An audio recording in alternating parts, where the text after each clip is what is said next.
Residents in Marakesh, the fourth largest city in Morocco, have been flocking to donate blood for those injured in the deadly quake after the Marakesh Regional Blood Transfusion Center issued a call to all citizens.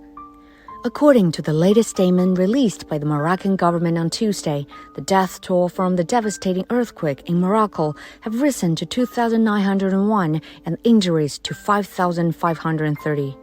احنا كمواطنين كلنا كنساهموا بالدم ديالنا باش نساعدوا الاخوان ديالنا اللي هما جرحى اللي هما محتاجين الدم، وكنتمناو الشفاء العاجل للجرحى والناس اللي هما محبوسين، وكنتمناو الله سبحانه وتعالى انه يخفف الوطن ديالنا وان الامور تسير على خير. المواطنين المغاربه منهم ناس اللي طيبين وناس اللي معروفين فازت لهم على The 6.8 magnitude earthquake hit the North African country on Friday night at a depth of 18.5 kilometers, said the United States Geological Survey